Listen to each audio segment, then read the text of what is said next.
Hello students, कैसे हो आप सब। आशा करती हूँ आप सब बिल्कुल ठीक होंगे। And thank you so much, आपने मेरी पहली वीडियो को देखा और इतना सारा प्यार दिया और कमेंट्स भी किए मेरे कुछ स्टूडेंट्स ने। थैंक यू सो मच, इससे मुझे बहुत ज्यादा बूस्ट मिला कि मैं नेक्स्ट वीडियो भी बनाऊं। और मैं आज की वीडियो जो बना रही हूँ उसका टॉपिक है अपने कॉन्फिडेंस को कैसे गेन करें। ये हमारे स्टूडेंट्स की सबसे बड़ी प्रॉब्लम है कि वो अपने कॉन्फिडेंस को गेन नहीं कर पाते, पहले से ही बहुत लो कॉन्फिडेंस में होते हैं। ऐसा क्यों? इसके बहुत सारे कारण होते हैं, जैसे कि उनका ऐसे टीचर के साथ या ऐसे पर्सन के साथ फेस हो जाता है जिससे उनको डर लगता है, क्योंकि हम बच्चों को डराते भी तो होते हैं ना किसी किसी चीज में कि ऐसा नहीं करना वैसे नहीं करना, तो बच्चा डर जाता है कि उसको अपनी बात कैसे रखनी है। और अगर ये प्रॉब्लम बचपन से ही शुरू हो जाए तो उसके करियर में भी बहुत बड़ी अड़चन पड़ जाती है, क्योंकि उसको नहीं पता लगता कि वो अपनी बात को कैसे रखे, और इस वजह से हमेशा वो पीछे रह जाता है। तो ये सबसे बड़ी प्रॉब्लम है स्टूडेंट्स की, कि उनको अपने कॉन्फिडेंस को गेन करना नहीं आता।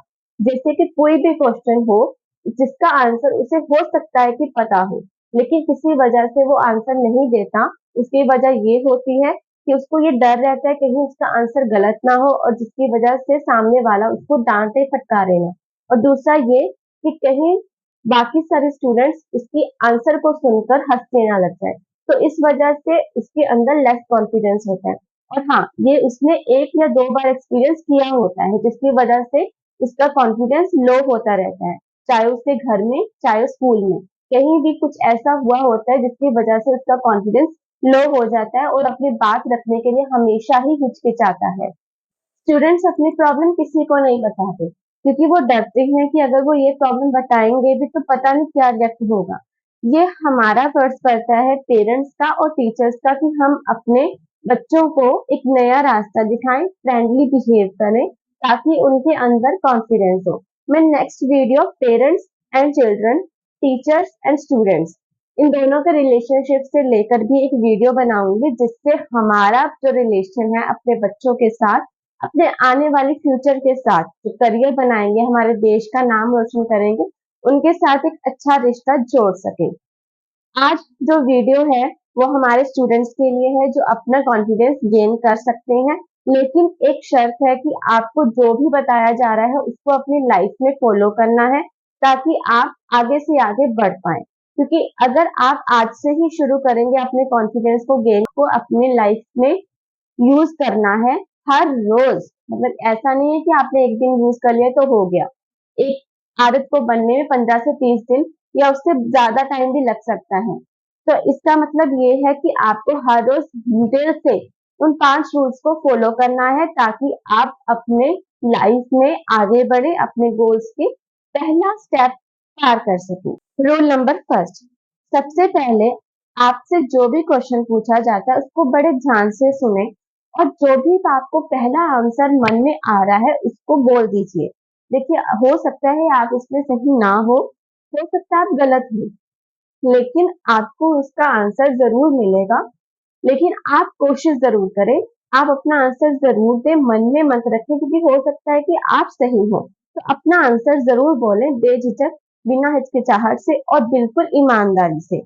और अगर आपको उसका आंसर नहीं पता तो बड़े प्यार और सलीके से अपने पेरेंट्स या अपने टीचर से कह दीजिए कि माफ कीजिए, मुझे इसका आंसर नहीं पता, कृपया करके आप मुझे इसका आंसर बता दीजिए। तो बहुत आसानी होगी पेरेंट्स को और टीचर्स को आपको जानने में।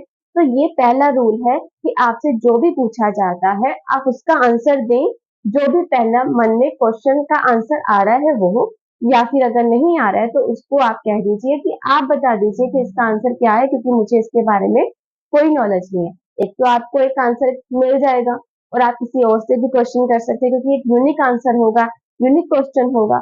तो आप जरूर अपने पेरेंट्स या टीचर से पूछे गए सवालों का जवाब जरूर दीजिए, जैसा भी आपको आता है, क्योंकि चुप रहने से कुछ भी नहीं मिलने वाला, कुछ भी नहीं, आपको वो आंसर भी नहीं मिलेगा। तो अगर आप चुप रहेंगे तो आपको बाहर निकाल दिया जाएगा। रूल नंबर 2, अपने आप से बात करें। देखिए, अपने आप से बात करने का बहुत फायदा होता है। अपने लिए टाइम जरूर निकालें, सेपरेट में बैठे। अगर आप अपने आप से बात नहीं कर सकते तो डायरी में लिखना शुरू करें कि आपको क्या प्रॉब्लम हो रही है, आपको क्यों नहीं समझ में आता है कि आपको क्वेश्चंस के आंसर देने चाहिए। अगर आपको नहीं समझ आता ना, तो डायरी में लिखिए अपनी प्रॉब्लम्स को। अगर आप किसी से शेयर नहीं कर सकते, आपको डर लगता है पेरेंट्स से शेयर करना, टीचर से शेयर करना, फ्रेंड्स से शेयर करना, तो आप खुद से टाइम निकालिए, डायरी में लिखना शुरू करें अपनी प्रॉब्लम्स को। देखिए आपको सोल्यूशन जरूर मिलेंगे, क्योंकि ऐसे करने से क्या होता है, एक तो आप अपने आप को बहुत अच्छे तरीके से जान सकते हो, अपनी प्रॉब्लम्स को खुद सॉल्व करना सीख सकते हो, कि यही सबसे बड़ी कला है, कि जो इंसान खुद को जान लेता है उसको दूसरे की जरूरत नहीं पड़ती है, वो खुद ही अपनी प्रॉब्लम्स को सॉल्व करना सीख जाता है। तो रूल नंबर 2 है कि अपने आप से बात कीजिए या डायरी लिखना शुरू कीजिए। रूल नंबर 3, अपनी प्रॉब्लम्स हो सके तो अपने पेरेंट्स या टीचर्स को जरूर बताएं। देखिए पेरेंट्स और टीचर हमेशा फ्रेंड्स की तरह होते हैं। पेरेंट्स तो बिल्कुल आपके फ्रेंड हैं, आपके टीचर्स भी आपके फ्रेंड हैं। तो अगर आपको परेशानी हो रही है, आपको अपने सब्जेक्ट्स में लेकर, या आपको समझ नहीं आ रहा है, आप कंफ्यूज हो रहे हैं, आपको जो बताया जा रहा है वो नहीं समझ आ रहा है, तो आप अपने टीचर्स से बेझिझक होकर कह सकते हैं, अपने पेरेंट्स को कह सकते हैं कि मुझे ये नहीं समझ में आ रहा है। तो पेरेंट्स और टीचर्स का भी फर्ज बनता है कि अगर बच्चे को एक बात एक बार में नहीं समझ आ रही है तो उसको समझाओ, क्योंकि आप ही हैं जिसकी वजह से बच्चों को अपनी प्रॉब्लम सॉल्व करने का एक मौका मिल सकता है। अगर पेरेंट्स और टीचर्स ही कह देंगे कि नहीं, हमसे नहीं होने वाला, एक बार समझाने पर समझ नहीं आया तो क्यों हम समझाएं दोबारा, नहीं, पेरेंट्स और टीचर्स का फर्ज बनता है कि अगर उनके बच्चे या उनके स्टूडेंट्स को नहीं समझ आ रहा है तो उनकी हेल्प की जाए, क्योंकि हम ही हैं जो बच्चों को पौधों की तरह ग्रोथ देते हैं। जैसे कि पौधों को पानी दिया जाता है तभी वो ग्रोथ कर सकते हैं, उनकी अगर अच्छी तरीके से देखभाल की जाए तो वो अच्छा ही फल देते हैं। अगर हम अपने बच्चों और स्टूडेंट्स को अच्छी तरीके से उनकी हेल्प नहीं करेंगे, उनकी प्रॉब्लम सॉल्व नहीं करेंगे, तो कैसे कैसे वो बच्चे अच्छी तरीके से ग्रोथ कर पाएंगे। रूल नंबर 3 को फॉलो जरूर करें। रूल नंबर 4 जो सबसे ज्यादा इम्पोर्टेंट है, अपनी तुलना कभी किसी के साथ मत करो। कभी ये मत कहो कि ये इंटेलिजेंट है, मैं इंटेलिजेंट नहीं हूँ, ये ब्यूटीफुल है, मैं ब्यूटीफुल नहीं हूँ, ये कर सकता है, मैं वो नहीं कर सकती। नहीं, बिल्कुल नहीं, क्योंकि जो एक स्टूडेंट कर सकता है वो आप नहीं कर सकते, और जो आप कर सकते हैं वो नहीं कर सकता।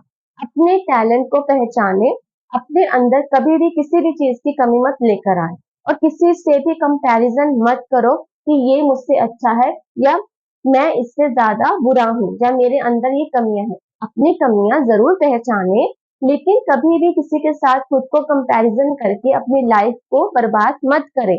और पेरेंट्स और टीचर्स को भी ये चाहिए कि वो कभी भी स्टूडेंट्स की किसी के साथ कंपैरिजन मत करें, इससे उनका कॉन्फिडेंस और भी ज्यादा लो होता है।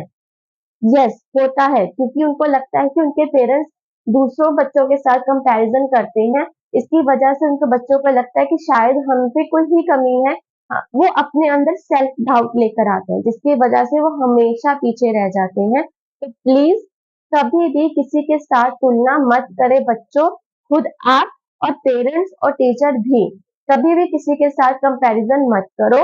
हाँ, अगर कंपैरिजन करना है तो इस बात का करो कि अगर कोई अच्छा काम कर रहा है उसके लिए उस बच्चे को प्रेरित करो कि ये बच्चा इस तरीके से काम कर रहा है। अगर आपको तुलना करनी है ना, तो आप उन्हें कथाएं सुनाएं अपने गुरुओं के बारे में, अपने देवी देवताओं के बारे में, कि उन्होंने अपनी लाइफ में क्या किया। आपको कंपैरिजन करना सिखाना है तो उनके साथ सिखाएं कि आपको इनके जैसा बनना चाहिए, ना कि किसी बच्चों के साथ तुलना कीजिए। तो प्लीज रिक्वेस्ट है कि ये चीज अपनी लाइफ में जरूर अपनाएं। रूल नंबर 5, आप अपनी कमियों में जरूर काम करें। अगर आपको पता है कि आपके पेरेंट्स बताते हैं, आपके टीचर्स बताते हैं, आपको खुद भी पता चल गया है कि आपके अंदर एक कमी है, तो उसको साइड में करने की बजाय उस पर काम कीजिए। जैसे कि आपको सोना बहुत अच्छा लगता है, इसकी वजह से सारे काम बिगड़ रहे हैं, तो आपकी कमी है, तो उसको सुधारो। आप अपने पेरेंट्स को कहो कि मुझे इस समय उठाया करें, मुझे पढ़ना है, पढ़कर मुझे आगे बढ़ना है। अगर आपके अंदर कोई भी कमी है तो उस पर काम करना जरूरी है, ना कि उसको इग्नोर करना। तो आप अपनी कमियों पर जरूर काम करें। और हाँ, पेरेंट्स को भी चाहिए, टीचर्स को चाहिए कि आप अपने स्टूडेंट्स, अपने बच्चों की कमियों को दूर करें, ना कि उसको इग्नोर करें या बार बार सुनाएं। जितना हो सके हम दोनों ही मिलकर अपने बच्चों को सही राह पर लेकर जा सकते हैं, उनको बता सकते हैं कि अगर आपकी ये कमी है तो इसको दूर किया जाए, ना कि इग्नोर किया जाए। तो ये सबसे बड़ी ज़रूरी बात है कि अपनी कमियों पर काम करें। ऐसा करने से, ये 5 स्टेप्स को फ़ॉलो करने से आपके अंदर कॉन्फिडेंस ज़रूर आएगा, गारंटी की बात है। ये आपको कंटिन्यू करना पड़ेगा, क्योंकि इसे कंटिन्यू करने से ही आपके अंदर जो आगे बढ़ने की भावना है, अपने गोल्स को पहचानने की भावना है, उसकी पहली सीढ़ी आप चढ़ जाओगे। तो स्टूडेंट्स, ये है 5 रूल्स जो आपने फॉलो करने हैं, और जिन जिन बच्चों ने इसको फॉलो किया वो अपने गोल्स के पहले स्टेप में तो पहुंच ही जाएंगे। तो आप मुझे कमेंट्स करके जरूर बताइए, हैंड रेज कीजिए कि कौन कौन इस रूल्स को अपनाएगा, चाहे वो स्टूडेंट्स है चाहे वो कोई भी है, क्योंकि ये प्रॉब्लम सबकी है भाई। आप भी हाथ खड़े कर कर बताइए कि आपको इस रूल्स को अपनाना है, चाहे वो स्टूडेंट्स है चाहे वो कोई भी है, काम भी कर रहे हैं। तो आप भी इस रूल्स को अपनाइए अपनी लाइफ में, और आप खुद देखना 1 महीने बाद आपके अंदर अलग ही कॉन्फिडेंस आएगा। चाहे थोड़ा-थोड़ा करके सही, लेकिन आप अपनी बात को रखना शुरू करेंगे, आपके अंदर से जो भी कमियाँ हैं उसको दूर करना भी सीख जाएँगे। तो गाइज़, जुड़े रहें मेरे साथ। अगर आपको चाहिए कि मुझे अपने गोल्स तक पहुँचना है, मुझे अपने पर्पस तक पहुँचना है, मेरे अंदर की सारी कमियों को दूर करना है और एक अच्छा इंसान बनना है, आप मेरे साथ जुड़े रहें और मेरी वीडियोस को लाइक, शेयर और सब्सक्राइब करना मत भूलें। आज के लिए सिर्फ इतना ही। Thank you for watching.